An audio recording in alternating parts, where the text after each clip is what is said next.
बिस्मिल्लाहिर्रहमानिर्रहीम। अस्सलाम वालेकुम dear students, I am Mohammed Ali from channel friends physics. Students, entry test series को कंटिन्यू करते हुए आज हम कुछ बेसिक कॉन्सेप्ट्स डिस्कस करेंगे डिस्प्लेसमेंट, वेलोसिटी एंड एक्सेलरेशन से रिलेटेड। तो सबसे पहले डिस्प्लेसमेंट पे आते हैं कि डिस्प्लेसमेंट और डिस्टेंस का हम एक कंपैरिजन देखेंगे और इससे जो क्वेश्चंस मोस्ट प्रोबेबली मैं अपना लेक्चर उस तरह ओरिएंट करूँगा कि क्वेश्चंस कैसे आते हैं, ज़्यादा एक्स्ट्रा डिटेल्स में नहीं जाएंगे हम। तो डिस्प्लेसमेंट और डिस्टेंस का पहला फ़र्क, डिस्प्लेसमेंट कहते हैं students shortest distance between two points को, और डिस्टेंस कहते हैं टोटल पाथ लेंथ को। फॉर एग्जांपल, आपने अगर साहिवाल से लाहौर जाना है तो जो साहिवाल से लाहौर तक का रोड है स्टूडेंट्स, ये डिफरेंट कर्व्स, डिफरेंट मोड से मुड़ता हुआ जाता है, बिल्कुल स्ट्रेट नहीं है। तो ये जो टोटल पाथ लेंथ है साहिवाल से लाहौर तक, ये क्या होगा हमारा डिस्टेंस। लेकिन साहिवाल हमारी इनिशियल पोजीशन है, लाहौर हमारी फाइनल पोजीशन है, तो हम इनिशियल से फाइनल तक एक स्ट्रेट लाइन वेक्टर ड्रॉ करेंगे। तो ये जो स्ट्रेट लाइन वेक्टर है ये हमें शॉर्टेस्ट पॉसिबल डिस्टेंस बता रहा है बिटवीन साहिवाल एंड लाहौर। तो shortest distance between two points is called displacement. Students, distance को मैं अपने वर्किंग में एस से और डिस्प्लेसमेंट को रिप्रेजेंट करता जाऊंगा डी से, ताकि हम सारी जो इवैल्यूएशन करें उसमें आपको क्लियर है कि जब मैं एस लिखूंगा तो डिस्टेंस है, जब मैं डी लिखूंगा तो डिस्प्लेसमेंट है। स्टूडेंट्स, शॉर्टेस्ट डिस्टेंस पे आए तो डिस्प्लेसमेंट एक अदद वेक्टर क्वांटिटी है। इसके वेक्टर होने से क्या फ़ायदा क्या नुकसान है। हम साहिवाल से लाहौर जाते हैं तो हमारा जो डिस्प्लेसमेंट वेक्टर है वो बनता है लॉन्ग पॉजिटिव एक्स एक्सिस, लेकिन अगर हम लाहौर से वापस साहिवाल आएंगे तो हमारा जो डिस्प्लेसमेंट वेक्टर है it will be along the negative x axis. अब अगर हमसे पूछा जाएगा जी हमारी फाइनल डिस्प्लेसमेंट क्या है, तो students displacement change of position को भी कहते हैं। अब हम साहिवाल से ही चले थे और घूम फिर के वापस साहिवाल ही आ गए हैं, तो there is no change of position. हम जहाँ से चले थे हम वहीं पर वापस आ गए हैं, तो हमारा जो चेंज ऑफ पोजीशन है स्टूडेंट्स वो क्या हो जाएगा, ज़ीरो हो जाएगा। इसको और आप यूँ भी कह सकते हैं कि अगर हम दोनों वेक्टर्स को ऐड अप करें तो एक वेक्टर पॉजिटिव है, एक वेक्टर नेगेटिव है, तो we will get a null vector जिसका मैग्नीट्यूड क्या हो जाएगा, ज़ीरो। तो डिस्प्लेसमेंट वेक्टर होने की वजह से it can be zero, but distance can never be zero. आप फासला जितना तय करते जाएंगे, चाहे पलट के वापस भी आ जाएं, आपका जो डिस्टेंस है स्टूडेंट्स वो बिल्कुल ज़ीरो नहीं होगा। तो ये कुछ कॉन्सेप्ट्स याद रखने हैं। फिर दोनों मेजर मीटर में होते हैं, अगरचे इनकी नेचर डिफरेंट है, एक वेक्टर एक स्केलर है, बट इनको मेजर करने का जो पैमाना है, जो यूनिट है वो सेम है। फिर कुछ कॉन्सेप्चुअल बातें ये कि डिस्टेंस और डिस्प्लेसमेंट ये दोनों फासले बराबर सिर्फ एक कंडीशन में हो सकते हैं, अगर आप मूव करें along a straight line. Otherwise जैसे इस केस में आप देख रहे हैं कि एस जो फैक्टर है, डिस्टेंस एक ग्रेटर क्वांटिटी में है और डिस्प्लेसमेंट एक शॉर्टर क्वांटिटी में है, तो mostly the distance is always greater then the displacement. अब इन दोनों कंडीशंस को हम इक्वल करें, इकट्ठा करें, तो एस इक्वल भी हो सकता है, एस ग्रेटर भी हो सकता है। तो S can be greater than और इक्वल टू D, जिसको हम मैथमेटिकली लिख सकते हैं कि ratio of distance to displacement is always greater than और इक्वल टू 1, और इसको उल्टा देंगे ratio of displacement to distance, तो the answer will be less than और इक्वल टू 1। तो ये फर्क ज़हन में रखना है कि डिस्टेंस ऊपर होगा तो ग्रेटर देन 1, डिस्प्लेसमेंट ऊपर होगा तो लेस देन और इक्वल टू 1 आ जाएगा। अब कुछ सिंपल एग्जाम्पल से मैं आपको इसका थोड़ा एक्सप्लेन करता हूँ ताकि आपको प्रॉब्लम सॉल्विंग में आसानी हो। तो स्टूडेंट्स, अगर आप इस पॉइंट ए से स्टार्ट लेकर, ठीक है, इस पॉइंट बी तक आते हैं इस ट्रैक के जरिए, आपसे पूछा जाए what is the total distance, तो टोटल पाथ लेंथ को ऐड कर दें, 2 + 5 7 + 2 9, तो 9 मीटर आपने टोटल डिस्टेंस ट्रेवल किया। लेकिन आपकी डिस्प्लेसमेंट कितनी रही। डिस्प्लेसमेंट के लिए कुछ भी नहीं करना, सिर्फ एक स्ट्रेट लाइन वेक्टर आपने इनिशियल से फाइनल की तरफ ड्रॉ कर देना। तो देखें A to B ये आपकी डिस्प्लेसमेंट लाइन है और ये लाइन कितने डिस्टेंस की इक्वल है, just 5 metres. So that's how you have to recognise about your distance and displacement. फिर सर्कल केसेस बहुत इंपॉर्टेंट है, खासकर एमकेट के क्वेश्चंस में। ये क्वेश्चंस आ भी चुके हैं डिस्प्लेसमेंट से रिलेटेड, तो इसके कुछ केसेस हम डिस्कस करते हैं। मिसाल के तौर पे आप स्टूडेंट्स पॉइंट ए से जर्नी स्टार्ट करके वापस पॉइंट ए तक चले जाते हैं, तो देखें यही आपकी इनिशियल पोजीशन और यही आपकी फाइनल पोजीशन। अब क्या चीज़ ज़ीरो होगी, क्योंकि आपने कोई चेंज ऑफ पोजीशन नहीं किया, आप जहाँ पर चले थे वहीं पे घूम फिर के वापस आ गए। तो आपकी जो टोटल डिस्प्लेसमेंट है स्टूडेंट्स वो क्या हो जाएगी, 0 हो जाएगी। Now what is the concept about your distance. अब डिस्टेंस आपने एक सर्कल पूरा कंप्लीट किया है, पूरा सर्कल उसका डिस्टेंस होता है उसका सरकमफेरेंस जो क्या होता है 2 pi r, where r is the radius of the circle. ये इन केस अगर आप a से स्टार्ट लेकर a तक वापस जाएं। इन अनदर केस अगर आप स्टार्ट a से लेते हैं और a से ट्रेवल करते हुए b तक आएंगे, तो देखें a से इस कर्व पाथ तक आना ये आपका डिस्टेंस है। डिस्प्लेसमेंट क्या कैसे ड्रॉ करना है, straight line vector from initial position to final position. अब आपका जो डिस्टेंस है s वो क्या होगा, वो होगा हाफ ऑफ द सरकमफेरेंस, यानी 2 पाई r की बजाय वो क्या हो जाएगा पाई r। लेकिन आपकी डिस्प्लेसमेंट क्या है, डबल ऑफ द रेडियस, तो that would be 2r। Question आया था MCAT में कि what is the ratio of distance to displacement if you move along a semicircle from point A to B which is diametrically opposite। अब ये diametrically exactly opposite है point A और B, तो यहाँ पर पाई r distance 2r displacement, तो ये ratio किसके बराबर आनी चाहिए, पाई बाई 2 के। ऑलराइट स्टूडेंट्स, सिमिलरली उससे भी नेक्स्ट एक कॉन्सेप्ट कि अगर आपके पास एक पार्टिकल पॉइंट A से जिसका रेडियस r है, लेट से पॉइंट A से ट्रेवल करता हुआ पॉइंट B तक चला जाता है, अब क्या होगा आपका डिस्टेंस और क्या होगी डिस्प्लेसमेंट। अगेन डिस्प्लेसमेंट के लिए A से B तक आपने बिला झिझक एक स्ट्रेट लाइन ड्रॉ करनी। अब ये स्ट्रेट लाइन अगर यहाँ पे हम परफेक्टली ड्रॉ करें तो हमें एक राइट एंगल ट्राइंगल नज़र आ रहा है स्टूडेंट्स यहाँ पर, ठीक है। अब यहाँ पे S क्या होगा स्टूडेंट्स, ये जो हिस्सा, ये पूरा शेडेड हिस्सा जो मैं यहाँ पे क्रिएट कर रहा हूँ, ये पूरे सर्कल का 1/4 है, ठीक है। यानी ऐसे 4 हिस्सों में ये सर्कल डिवाइड हो सकता है। तो जो डिस्टेंस है वो मैंने तय किया है 2 पाई r का चौथा हिस्सा। तो what is my total distance, pi r by 2। And now what is my displacement. Displacement के लिए क्या करना था स्टूडेंट्स, डिस्प्लेसमेंट के लिए हमने यहाँ से एक स्ट्रेट लाइन ड्रॉ करनी। अब स्ट्रेट लाइन ड्रॉ करते हैं तो ये हमारी डिस्प्लेसमेंट है A से B तक। अब हाइपोटेन्यूज फाइंड करना है, तो हाइपोटेन्यूज फाइंड करने के लिए हम पाइथागोरस थ्योरम यूज कर सकते हैं। r square plus r square that would be √2r। तो √2r स्टूडेंट्स ये हमारी डिस्प्लेसमेंट है और पाई r बाय 2 स्टूडेंट्स ये हमारा डिस्टेंस है। ऑलराइट, तो ये 3 केसेस हो गए। फिर इसी तरह लेट्स से आप पॉइंट A से B तक ट्रेवल करते हैं 3 मीटर्स, ठीक है। फिर आप B से पॉइंट C तक एक डिस्टेंस ट्रेवल करके जाते हैं, एक कर्व ट्रेवल करते हैं जिस कर्व का रेडियस 2 मीटर है। तो what is your total distance and what is your total displacement. अब डिस्टेंस क्या है, 3 मीटर आपने स्ट्रेट लाइन में ट्रेवल की है, तो 3 प्लस अब B से C तक आप एक सेमी सर्कल जा रहे हैं, तो पाई r, पाई और r यहाँ पे क्या आ जाएगा 2, तो 2 पाई प्लस 3, इसको आप सॉल्व करके आगे डिस्टेंस निकाल सकते हैं। अब बात आती है डिस्प्लेसमेंट की। तो स्टूडेंट्स डिस्प्लेसमेंट के लिए पूरा रास्ता चूज करने की जरूरत नहीं है। डिस्प्लेसमेंट के लिए आपने सिंपल स्ट्रेट लाइन ड्रॉ करनी है इनिशियल से कहाँ तक, फाइनल तक। अच्छा, अब आप जरा इमेजिनेशन को यूज करें तो आपने एक राइट एंगल ट्राइंगल बना लिया, ये उसका परपेंडिकुलर, ये उसकी बेस और ये उसका हाइपोटेन्यूज।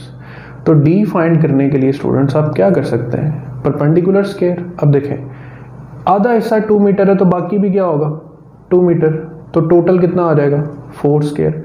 बेस की वैल्यू कितनी है 3, तो 4 स्क्वायर प्लस 3 स्क्वायर ये 25 हो जाएगा, जिसका स्क्वायर रूट कितना आ जाएगा 5 मीटर। तो ये हमारे पास हो गया डिस्टेंस और ये हमारे पास हो गई डिस्प्लेसमेंट। फिर इसी तरह कुछ क्वेश्चन जिसमें डायरेक्शंस इन्वॉल्व हों, कि लेट से कोई ऑब्जेक्ट है या कोई शख्स है जो पहले नॉर्थ की तरफ जाता है इतने मीटर्स, फिर ईस्ट, फिर वेस्ट, मतलब ऐसा अगर आपको कोई क्वेश्चन आ जाता है तो how you would manage it. बहुत इजी है। आप ये बात याद रखें कि ये नॉर्थ जो है ये plus j unit vector carry करती और जो साउथ है वो -j यूनिट वेक्टर है। इसी तरह east plus i unit vector है और वेस्ट -i यूनिट वेक्टर है। अब मिसाल के तौर पे मैं आपसे कहता हूँ a person walks 3 metres north, तो आप लिखेंगे 3j। Then he walks 10 metres east, तो आप लिखेंगे +10i। फिर मैं लिखूंगा then he walks 6 metres south. अब मुझे पता है कि साउथ की तरफ जाना यानी नेगेटिव वाई एक्सिस की तरफ, तो I will write -6j and then I will write के इट मूव्स 6 मीटर्स वेस्ट, तो -6i इस तरह लिख देंगे। अब इसको सिंप्लीफाई कर लें, 3j -6j ये हो जाएगा -3j, 10 -6 4i। अच्छा, अब इसको गौर से देखें तो 4i -3j, स्टूडेंट्स ये किस क्वाड्रेंट में एग्जिस्ट कर रहा है? 4i -3j, तो x पॉजिटिव है और y जो है वो नेगेटिव है, ठीक है। x पॉजिटिव y नेगेटिव, तो ये किस क्वाड्रेंट में होगा? ये होगा स्टूडेंट्स 4th क्वाड्रेंट में। बहरहाल इसके बाद आपने डिस्प्लेसमेंट फाइंड करनी है, ये डिस्प्लेसमेंट का मैग्नीट्यूड फाइंड करना है, तो उसी तरह पाइथागोरस थ्योरम 4² + 3², तो आंसर वुड बी 5 मीटर। यानी वो अपने इनिशियल पॉइंट से कितने डिस्टेंस पर है? 5 मीटर डिस्टेंस पर। तो इस तरीके से स्टूडेंट्स आप कवर अप कर सकते हैं डिस्प्लेसमेंट से रिलेटेड प्रॉब्लम्स को। अब मैं कुछ फैक्ट्स और कुछ फिगर्स बताऊंगा वेलोसिटी और एक्सेलरेशन से रिलेटेड, और फिर इन कॉन्सेप्ट्स का हम बाकायदा इस्तेमाल करेंगे इक्वेशंस ऑफ मोशन में। स्टूडेंट्स अब वेलोसिटी से रिलेटेड कुछ क्वेश्चन पे आते हैं। तो वेलोसिटी और स्पीड, इसका वैसा ही रिलेशन है जैसा डिस्टेंस और डिस्प्लेसमेंट का है। जो स्पीड है वो एक स्केलर क्वांटिटी है और वेलोसिटी एक वेक्टर क्वांटिटी है।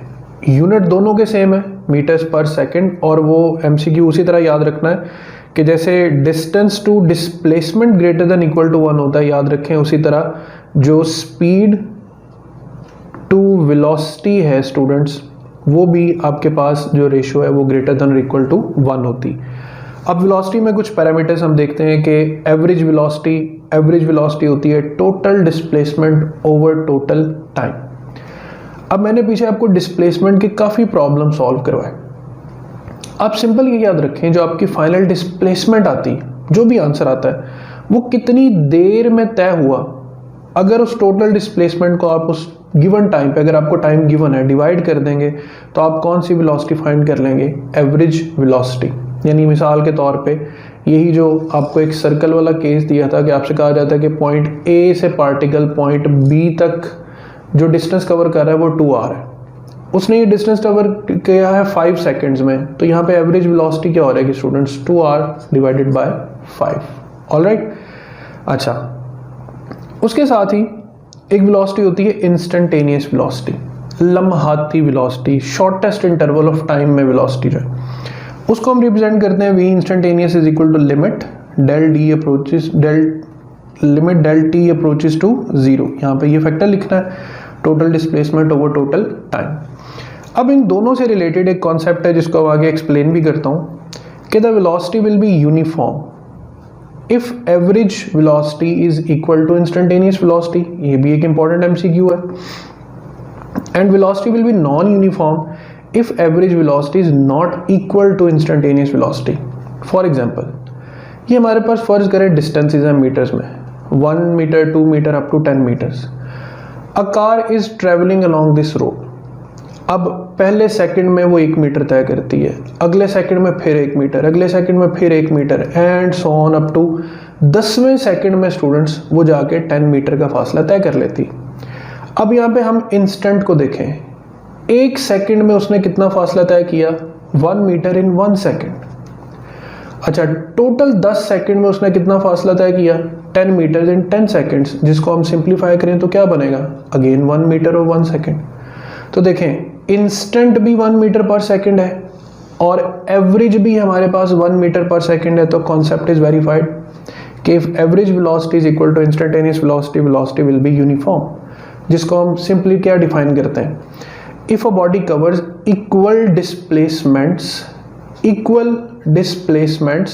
in equal intervals of time, the velocity is said to be uniform. Now in another case, फर्ज करें कि 1 सेकंड में पार्टिकल ने 1 से 3 मीटर डिस्टेंस ट्रेवल किया, अगले 1 सेकंड में उसने 3 to 7 कर लें, यानी 4 मीटर डिस्टेंस ट्रैवल किया एंड सो ऑन, अगला टाइम गुजरा और उसने 10 मीटर जो है वो तय कर ली। अब देखें उसने स्टूडेंट्स, हमारे पास क्या हुआ कि यहाँ पर वेलोसिटी आ रही है 3 मीटर्स इन 1 सेकेंड, और जब टोटल 10 मीटर्स कवर हुए तो सिर्फ 1 2 3 सेकेंड्स गुजरे हैं, तो ये 10 मीटर्स कवर हुए हैं 3 सेकेंड्स में, यानी तकरीबन 3.3 मीटर्स पर सेकेंड बन रहा है। अब इंस्टेंटेनियस बन रहा है 3 मीटर्स पर सेकेंड, एवरेज बन रहा है 3.3 मीटर्स पर सेकेंड, दोनों वेलोसिटीज आपस में इक्वल नहीं है, तो the velocity will be said to be non uniform. तो if a body covers unequal displacements again in equal intervals of time, then the velocity is said to be non-uniform। फिर एक simple सा concept है कि distance और average velocity से related problem solve करना हो तो पूछा जाता है कि डिस्टेंस फाइंड करना हो, एवरेज वेलोसिटी गिवन हो। अब एवरेज कैसे फाइंड करते हैं? Initial plus final divided by 2। Students, आपके चैप्टर नंबर 8 में एक ट्रेन से रिलेटेड न्यूमेरिकल है कि एक ट्रेन है वो रेस्ट से स्टार्ट होती है, यानी इनिशियल वेलोसिटी 0 है, और फाइनल लेट्स से 17 मीटर्स पर सेकंड वेलोसिटी अटेन करती इन टाइम 50 सेकंड्स। तो बताएं उसने टोटल कितना डिस्टेंस ट्रेवल किया। क्वेश्चन है कि train starts from rest, accelerates uniformly. अब वर्ड आता है एक्सेलरेट्स यूनिफॉर्मली, जिसका मतलब है कि एक्सेलरेशन बताई नहीं हुई, बस इतना गया कि एक्सेलरेशन यूनिफॉर्म है। तो find the distance travel by the train. You will use this relation s is equal to v average into time. तो यू विल राइट s। अब वी एवरेज क्या होगा? Initial plus final divided by 2, और time कितना? 50 seconds. तो that's how you can calculate the distance when average velocity is given. तो यहाँ पे कुछ इंपॉर्टेंट एमसीक्यू स्टूडेंट्स यही हैं, ये रिलेशन पूछे जाते हैं, यूनिफॉर्म नॉन यूनिफॉर्म की डेफिनेशन पूछ ली जाती है, and remember the relation the ratio of speed to velocity is greater than और इक्वल टू 1। अब कुछ पॉइंट्स मैं आपको एक्सेलरेशन से रिलेटेड बताऊंगा, और उसके बाद आप जो नेक्स्ट लेक्चर होगा हमारा वो होगा इक्वेशंस ऑफ मोशन पे।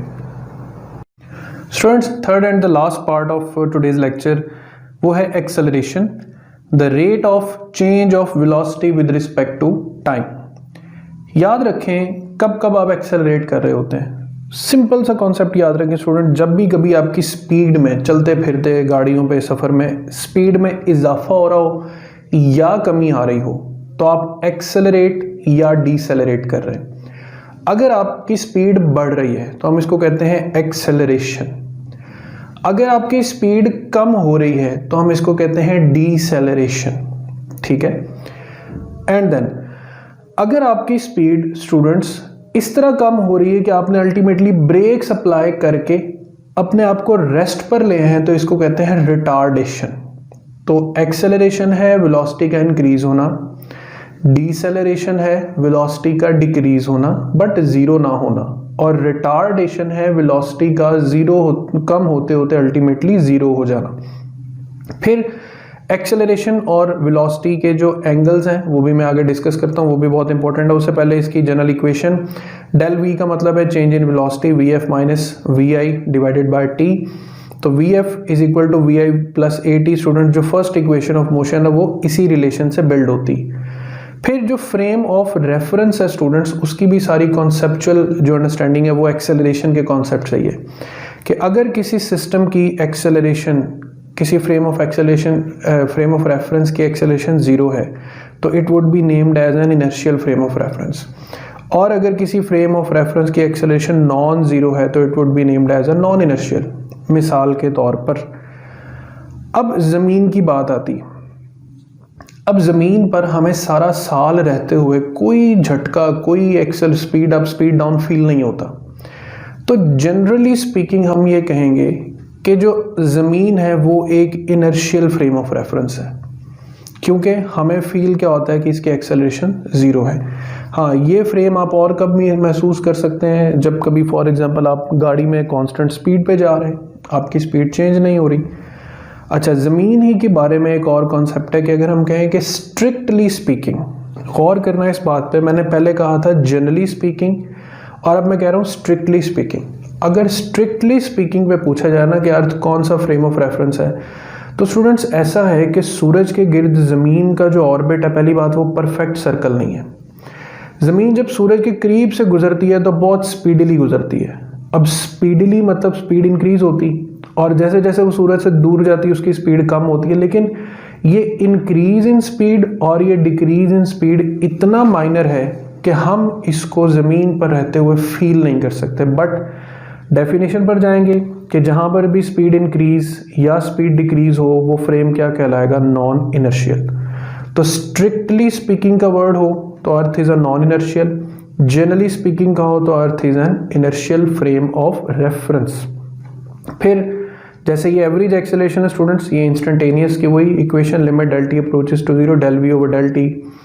और फिर वही कॉन्सेप्ट जो वेलोसिटी में दिए कि if average and instantaneous are equal the acceleration is uniform like that of gravitational acceleration. Like that कि आप एक ही एक्सेलरेशन जो है वो फिट करके चल पड़े, मतलब गाड़ी को आप कॉन्स्टेंटली 2 मीटर पर सेकेंड स्क्वायर की एक्सेलरेशन से स्पीड अप कर रहे हैं। एवरेज अगर इंस्टेंटेनियस के इक्वल नहीं होगी तो acceleration will be non uniform. Let say आप एक ढलवानी से रास्ते पर चल रहे हैं तो acceleration increasing, decreasing, constant, decreasing, then increasing, मतलब एक्सेलरेशन मुसलसल अपनी वैल्यूज चेंज कर रही हो अगर, तो इसको हम क्या नाम देंगे, नॉन यूनिफॉर्म एक्सेलरेशन का। तो आप सडनली जब ब्रेक्स अप्लाई करते हैं तो वो नॉन यूनिफॉर्म में होते हैं। हाँ, आप एक कांस्टेंट रेट पे अगर बाइक को स्पीड अप कर रहे हैं तो that would be uniform acceleration. फिर एक कॉन्सेप्ट याद रखना है कि the rate of change of acceleration, जैसे rate of change of velocity acceleration है, rate of change of acceleration भी होता है। इस क्वांटिटी को जर्क कहते हैं। ये मोस्टली इतना पढ़ाया नहीं जाता बुक्स में, बस आपकी मैं इन्फॉर्मेशन के लिए आपको शेयर कर रहा हूँ कि the rate of change of acceleration with respect to time is named as jerk. अब हम थोड़ा डिस्कस करते हैं एंगल्स को बिटवीन एक्सेलरेशन एंड वेलोसिटी।